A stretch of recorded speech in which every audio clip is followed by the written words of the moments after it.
کسی سیاسی جماعت کا حصہ مت بننا، چاہے وہ دین کے نام پر ہے، چاہے وہ دنیا کے نام پر ہے۔ جب سیاست میں قدم پڑتا ہے تو دامن آلودہ ہوتا ہی ہے، اور ہم تو پہلے ہی آلودہ دامن ہیں، اور اپنے اوپر چند دھبے داغ لگا لیے تو ہمارے پلے کیا رہے گا۔ اللہ تمہیں گھر والا بنائے، تمہاری شادیاں ہوں۔ میں نے 8 سال تمہیں معاشرت بتائی ہے، میں تقابل نہیں کر رہا ہوں، اللہ تعالیٰ کی نعمت کا شکر ادا کرتے ہوئے کہہ رہا ہوں۔ میں نے 8 سال مدرسے میں پڑھا، ایک دن نہیں سنا کہ بیوی کے ساتھ سلوک کیا کرنا، ماں باپ کے ساتھ کیسے چلنا ہے، بھائی بہنوں کے ساتھ کیسے چلنا ہے۔ فقہ فقہ فقہ فقہ پڑھ پڑھ پڑھ پڑھ مت ماری گئی۔ میں نے ایک دفعہ اپنے مولانا احسان صاحب سے کہا، استاد جی آپ سے بڑا گلہ ہے۔ کہنے کیا؟ میں نے کہا آپ نے ہمیں فقہ بھی پڑھائی، حدیث بھی پڑھائی، تفسیر بھی پڑھائی، تبلیغ بھی سکھائی، آپ نے ہمیں گھر کی زندگی نہیں سکھائی۔ ہم اپنی ماں باپ کو چھوٹی چھوٹی باتوں پہ دکھ دیتے رہے، اپنی بیوی کو چھوٹی چھوٹی باتوں پہ ذلیل کرتے رہے تربیت کے نام پر۔ تو مولانا کی آنکھوں میں آنسو آ گئے، فرمایا بہت دیر سے تم نے بتایا۔ میں نے کہا پہلے جرأت ہی نہیں ہوتی تھی، اب تھوڑا سا آپ نے ہمت دی ہے اب اپنے سامنے بولنے کی تو بول لیتے ہیں، ورنہ ہم ادب میں کبھی بولے ہی نہیں آپ کے سامنے۔ تو میں نے اس خلا کو محسوس کیا اپنی زندگی میں۔ اب میری اولاد بیٹھے ہوئے، میں نے آپ کو بتانے کی بھرپور کوشش کی۔ آگے چل کے آپ صحیح چلو غلط چلو وہ تو آپ کا اور اللہ کا معاملہ ہے، لیکن کم از کم انشاءاللہ اللہ تعالیٰ مجھے بڑے بول سے بچائے، فخر تکبر سے بچائے۔ میں نے تمہارے سامنے گھر کی زندگی کو کھل کے پیش کیا ہے کہ ایک مسلمان اپنی بیوی کے ساتھ کیسے چلتا ہے، ماں کے ساتھ کیسے چلتا ہے، باپ کے ساتھ کیسے چلتا ہے، بھائی کے ساتھ کیسے چلتا ہے، اختلاف ہو جائے تو کیا کرتا ہے، اتفاق ہو تو کیا کرتا ہے۔ میں نے کوشش کی، میں کوئی بھرپور تو نہیں کہ پوری نہیں، اپنی بساط کے مطابق میں نے پوری کوشش کی میں آپ کے سامنے یہ زندگی لاؤں۔ آج میں آپ سے یہ توقع رکھتا ہوں کہ جب آپ اپنی دنیا میں جائیں، اللہ آپ کے گھر آباد کرے، تو اپنی بیویوں کے لیے راحت بنے، آپ کے ماں باپ زندہ ہوں تو ان کی آنکھوں کی ٹھنڈک بنے۔ پھر ایک بات دہرا دیتا ہوں کہ ہمارا چونکہ جوائنٹ فیملی سسٹم ہے تو ہمارا سسرالی معاشرہ بہت سخت ہے، ظالم بھی کہوں تو میں غلط نہیں کہہ سکتا۔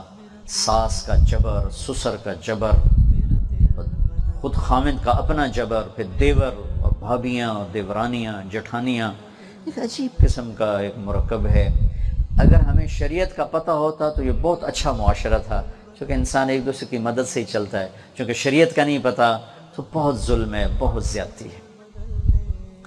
تو اپنی بیوی کی حفاظت کرنا اپنی ماں باپ کے ظلم سے، اور ماں باپ کی حفاظت کرنا بیوی کی بدتمیزی سے، بیوی کے عشق میں ماں باپ کو ناراض نہ کر بیٹھنا، اور ماں باپ کے عدم میں بیوی کو ذلیل نہ کر بیٹھنا۔ اس میں بہت افراط و تفریط ہو رہا ہے۔ کچھ کہتے ہیں میری ماں ہے، میرا باپ ہے، میں نے نہیں بولنا، تو ظلم برداشت کر، اور کچھ کہتے ہیں میری بیگم ہے، میں انہیں اس کو آئے گا وہ ماں باپ کو رگڑا دے دیتے ہیں۔ وَكَانَ بَيْنَ ذَلِكَ قَوَامًا، بچوں زندگی گاڑی اس کے درمیان چلتی ہے۔ بیوی کی وجہ سے ماں باپ کو خوار نہ کرو، ماں باپ کی وجہ سے بیوی کو خوار نہ کرو، ذلیل نہ کرو، اسے عزت دینا آپ کے ذمہ ہے۔ ماں باپ کی خدمت آپ کی بیوی کے ذمہ نہیں، آپ کے ذمہ ہے۔ آپ کی بیوی آپ کے ماں باپ کی خدمت قبول کرے، آپ اس کا احسان مانو، اس کو ڈنڈے سے نہیں آپ چلا سکتے کہ میرے ماں باپ ہیں۔ وہ ایک بچی کا آیا پیغام کہ میرا خامن مجھے روز کہتا جا میری اماں نو سلام کر کے آ، خود جا کے اس کا حال بھی نہیں پوچھتا، اور میں نے کہا جا میری ماں نو سلام کر کے آ۔ میں یہ اس قسم کے نا بہت، چونکہ معاشرت کے احکام کے ہم تو نماز کے احکام نہیں پوری طرح جانتے، تو معاشرت تو بہت ہی پیچیدہ زندگی ہے۔ بازار میں جاؤ، اگر آپ میں سے کسی کو بازار پہنچا دے تو وہ مزاربت والوں کو سامنے رکھ کے چلنا کہ وہ ایک عبرت کی مثال بنے ہیں، اور بہت پگڑیاں اچھلی ہیں اور بہت لوگوں کے گھر برباد ہوئے ہیں۔ اگر آپ کو معیشت کی مجبوری بازار لے، میرے نزدیک بازار میں بیٹھنا مدرسے میں بیٹھنا برابر ہے اگر شریعت کو زندہ کیا ہوا ہے۔ اور آپ کی معاشی تنگی آپ کو بازار لے جاتی ہے، دکان پہ لے جاتی ہے، اسکول لے جاتی ہے، کالج لے جاتی ہے، تو آپ احساس کمتری کا شکار نہ ہوگا ہم نے تو مدرسے کی روٹیاں حرام کر دیں اور مدرسے کی زندگی ضائع کر دی۔ صرف علم کا مقصود کوئی پڑھانا نہیں، علم کا مقصود سیکھنا ہے۔ وہ سیکھنے کے بعد میں مدرسے میں بیٹھوں سب سے اعلیٰ چیز ہے، مسجد میں بیٹھوں بہت اعلیٰ چیز ہے، لیکن میں بازار میں اگر جاتا ہوں تو، اور وہ جو میں نے ہدایہ میں مسئلے پڑھے تھے میں بازار میں زندہ کرتا ہوں، میں سچ بولتا ہوں، میں صحیح تولتا ہوں، میں وعدے سے نہیں پھرتا، میں جھوٹ نہیں بولتا، اور میں ناجائز منافع نہیں لیتا، تو مسجد کا ماحول اور یہ اس دکان کا ماحول اب ایک جیسا ہے۔ درسگاہ اور دکان اب ایک ہو گئے کہ اگر اس کی دکان میں سچائی ہے، دیانتداری ہے، آنے والے کی خیر خواہی ہے۔ میں دکھ سے کہہ رہا ہوں، ہمارا تاجر جو ہے نا، گاہک کا فائدہ سوچ کے نہیں بیٹھتا کہ میں گاہک کو نفع پہنچاؤں، اپنا فائدہ سوچ کے بیٹھتا ہے کہ مجھے اس کو کیسے لوٹنا ہے۔ جریر بن عبداللہ رضی اللہ تعالیٰ عنہ نے اونٹ بیچا 300 درہم کا، پیسے وصول کر لیے، پھر کہنے لگے میرے بھائی یہ سواری کے لیے آپ لے رہے ہو یا ذبح کرنے کے لیے؟ انہوں نے کہا یہ میں سواری کے لیے لے رہا ہوں۔ کہا بھائی مجھے معاف کرنا، یہ سواری کے قابل نہیں ہے، اس کے پاؤں میں زخم ہے، یہ اپنے پیسے لو اور میرا اونٹ واپس کر دو۔ پیسے اس کو دے کے اونٹ گھر رکھ لیے، اپنے نوکر سے فرمایا بازار سے گھوڑا خرید کے لاؤ۔ وہ 300 درہم کا گھوڑا خرید کر لائے۔ جریر بن عبداللہ البجلی یمن کے شاہی خاندان کے فرد ہیں، آخری 2 مہینے میں ایمان لائے، چند دن صحبت کے ملے۔ انہوں نے گھوڑے کو دیکھا تو نوکر مالک کو ساتھ لے کر آیا کہ او میں تمہیں پیسے دلوا دوں۔ کتنے میں لیا؟ کہا جی 300۔ انہوں نے گھوڑے کو دیکھا، گھوڑا مہنگا تھا، مالک کو خود نہیں پتا تھا۔ اب میرا یہ موبائل ہے، میں 300 میں بیچوں یا 3000 میں بیچوں، اگر میں 300 پہ راضی ہوں تو عثمانی صاحب کے لیے یہ حلال ہے، کوئی مسئلہ نہیں۔ لیکن حلال حرام سے اوپر بھی ایک دنیا ہے جسے اخلاق کی دنیا کہتے ہیں، جسے ایثار کی دنیا کہتے ہیں، جسے سخاوت کی دنیا کہتے ہیں، جسے ہمدردی کی دنیا کہتے ہیں۔ ایک وہ جہان ہے جہاں آج کانٹے اگے ہوئے ہیں، جنگل ہی جنگل ہے۔ کہنے گے میاں تجھے 400 دے دوں تیرے گھوڑے کے تو خوش ہو؟ کھائے خوش نہیں ہوگا تو اور کیا ہوگا؟ تو اگر 500 دے دوں؟ کہا پھر میں اور بھی زیادہ خوش ہوں۔ کہا 600 دے دوں؟ کہا پھر اور زیادہ مزے کی بات۔ کہا 700 دے دوں؟ کہا جی بالکل اچھی بات۔ کہا 800 دے دوں؟ تو وہ کہنے لگا حضرت جی اے تسی لینا یا میرے نال ہاسا کیتی جاندے ہو؟ کیونکہ خریدار تو قیمت نہیں بڑھاتا نا، خریدار جناب اور کم کرو جی، اور کم کرو۔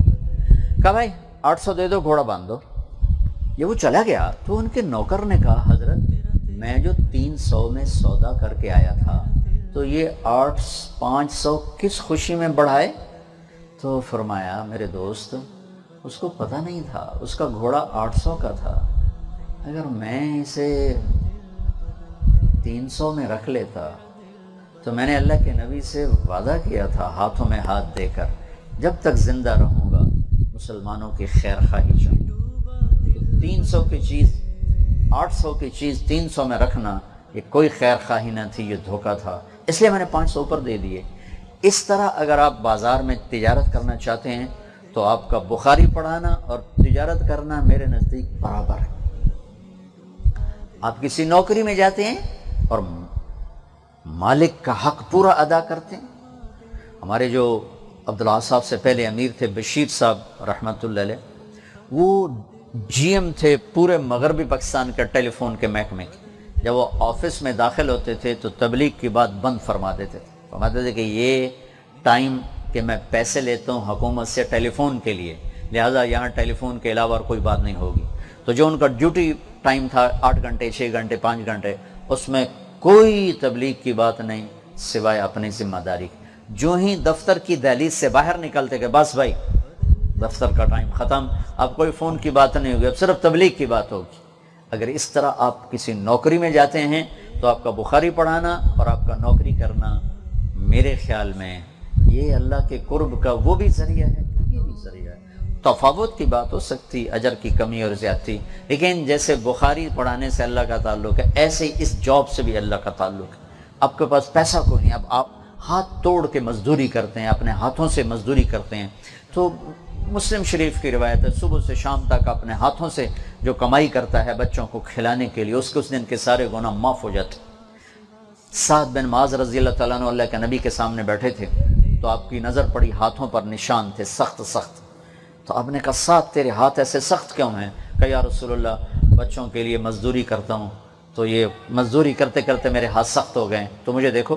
آپ نے ان کا ہاتھ پکڑا اور یوں بوسہ لیا اور فرمایا کہ بچوں کو حلال کھلاتے ہوئے جو ہاتھ ایسے ہو جاتا ہے اس پہ جہنم کی آگ حرام ہو جاتی ہے۔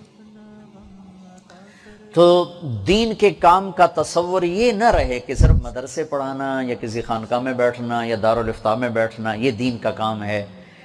ہر لمحہ ہمارا دین ہے اگر اللہ اس کے رسول کی اطاعت کے ساتھ، اللہ اس کے رسول کے حکم کے۔ سلطان محمود غزنوی نے 35 سال حکومت کی اور دنیا کا سب سے بڑا حکمران تھا اپنے زمانے کا۔ 416 ہجری میں اس کا انتقال ہوا۔ 1974 میں زلزلہ آیا، اس کی قبر پھٹ گئی۔ قبر کھول کے دیکھا تو اس طرح قبر میں پڑا تھا جیسے کوئی آج میت کو رکھ کر گیا ہو، کفن بھی میلا نہیں ہو، کفن بھی۔ 35 سال کی حکومت کے بعد 1000 برس گزر گیا، قبر کی مٹی نے اس بندے کو ہاتھ نہیں لگایا۔ تو اگر آپ دنیا کے شعبوں میں اللہ کے حکموں کو سامنے رکھ کر چلتے ہیں، بخاری پڑھانا بھی جنت کا ذریعہ ہے، اور دکان بھی اور اسکول بھی اور کالج بھی اور ریڑھی لگانا۔ اور تلمبے میں میں نے بچے اکٹھے کیے جو پڑھ کے فارغ ہوئے، تو میں نے یہ تھوڑا سا مضمون بیان کیا تو ایک بچے کا فون آیا کہ جی میں بڑا احساس سے کمتری کا شکار تھا کہ میں نے دین پڑھ کے بھلا دیا، میں پھیری لگاتا ہوں، غریب بچہ ہوں، غریب ہوں، اپنا گھر بھی کوئی، میں پھیری لگاتا ہوں۔ تو آپ کی باتیں سن کر مجھے بھی حوصلہ ہو گیا کہ میں بھی دین کا کام کر رہا ہوں۔ ایک نوجوان کھڑا تھا، صحابہ نے کہا یا رسول اللہ اگر یہ اللہ کے راستے میں ہوتا تو کتنا اچھا ہوتا۔ تو آپ نے فرمایا تم نے اللہ کا راستہ اتنا مختصر کر دیا ہے، اگر یہ بچوں کو پال رہا ہے تو یہ اللہ کے راستے میں ہے، اگر یہ ماں کے لیے کما رہا ہے تو یہ اللہ کے راستے میں ہے، اگر یہ اپنے گھر والوں کی خبر گیری کر رہا ہے تو یہ اللہ کے راستے میں ہے۔ ایسے ایک سفر میں حضرت عمر نے ایک نوجوان دیکھا بڑا حسین، تو آپ نے کہا یا رسول اللہ یہ اللہ کے راستے میں ہوتا تو کتنا اچھا ہوتا۔ تو آپ نے کہا عمر تو نے اللہ کا راستہ اتنا چھوٹا کر دیا۔ آپ نے کہا او بچے ادھر آؤ، آ گیا۔ آپ نے فرمایا بھائی کیا کرتے ہو؟ کہا یا رسول اللہ میری بوڑھی ماں ہے اس کی خدمت کرتا ہوں۔ کہا تم اللہ کے راستے میں ہو۔ تو اللہ کا راستہ صرف مدرسہ نہیں، خانقاہ نہیں، تبلیغ نہیں، بازار جانا بھی اللہ کا راستہ ہے اگر سچائی ہو۔ زندگی کے جس شعبے میں جانا، سچ بولنا اور امانت۔ میں مولانا سید خان صاحب رحمۃ اللہ علیہ کے پاس بیٹھا تھا، مولانا عمر صاحب رحمۃ اللہ علیہ تشریف لائے، مولانا یوں کر کے بیٹھے تھے، مولانا عمر صاحب اس طرف آ کے بیٹھے، انہوں نے بھی سفید کرتا پاجامہ پہنا تھا، مولانا سید خان صاحب نے سفید کرتا، سفید پاجامہ، سفید ویسٹ کوٹ، گرمیاں تھی، اور سفید پگڑی، اور مولانا یوں کر کے بیٹھے ہوئے، وہ ادھر آ کے بیٹھے۔ حضرت کچھ ارشاد فرمائیں، کچھ فرمائیں، تو فرمایا میرے نزدیک سارا دین دو صفتوں کا نام ہے، ایک صدق اور ایک امانت، ایک سچائی اور ایک امانت۔ تو آپ زندگی کے جس شعبے میں جانا، سچ بولنا، جھوٹ نہ بولنا، اور مولوی والا چکر نہ چلانا، توریہ جس کو تم کہتے ہو نا، توریہ کر لو، توریہ، وہ چکر بھی نہ چلانا، سچ بولنا۔ یہ بھی جان بچانے کے لیے ٹھیک ہے، دھوکہ دینے کے لیے توریہ یہ نہ کر۔ اکبر کے زمانے میں ایک مفتی تھے، 5 انگلیاں برابر نہیں ہوتی، جب اللہ نے مال بول دیا تھا، جب 11 مہینے پورے ہو جاتے اور 12واں شروع ہوتا تو سارا مال بیوی کو ہدیہ کر دیتے۔ جب بیگم کے 11 مہینے ملک کے پورے ہو کے 12واں مہینہ شروع ہوتا تو وہ میاں کو ہدیہ کر دیتی۔ تو مفتی صاحب نے اپنے فتوے کو کہاں استعمال کیا؟ پیسہ بچانے کی۔ اب زکوٰۃ نہ ان پہ فرض نہ ان پہ فرض، کیوں جی مفتی صاحب؟ ٹھیک ہے نا؟ ہے جی؟ اب انہوں نے چکر چلایا لیکن موت پہ کلمہ چھن گیا، کفر پہ موت آئی۔ ساری زندگی مفتی کا لیبل لیا اور موت کفر پہ آئی۔ تو اللہ کے ساتھ چکر بازی کر رہے تھے، جیسے بنو اسرائیل ہفتے کو مچھلی پکڑتے تھے اور اتوار کو کھاتے تھے۔ انہوں نے کہا ہم تو ہفتے کو نہیں کھا رہے، ہم تو اتوار کو کھا رہے ہیں، تو اللہ نے بندر بنا دیا۔ اب یہاں بندر والا قصہ تو ہے نہیں اللہ کے نبی کے تو فعل، تو اللہ تعالیٰ نے ایمان سلب فرما لی، کفر پہ موت آئی، مفتی دلی اور مرے کفر پر۔ تو توریہ نہ کرنا، اگلے وقت کچھ سمجھے تم کچھ مراد لے رہے ہو، سچ بول، سچائی کے ساتھ اللہ ہے، الصدق ینجی والکذب یہلک، سچ نجات دیتا ہے، جھوٹ ہلاک کرتا ہے۔ اور اس زبان کے بول کو ساری زندگی میٹھا رکھنا. جب کبھی کڑوا ہو جائے تو اللہ سے بھی معافی مانگنا، جس کے ساتھ کر بیٹھو اس سے بھی معافی مانگنا، چونکہ انسان ایک حال میں ہمیشہ نہیں رہتا، کبھی اوپر کبھی نیچے، کبھی گرم کبھی نرم. تو جب کبھی ہو جائے شدت سختی، معافی مانگنا، معافی مانگنا. اللہ معاف کرنے والوں کو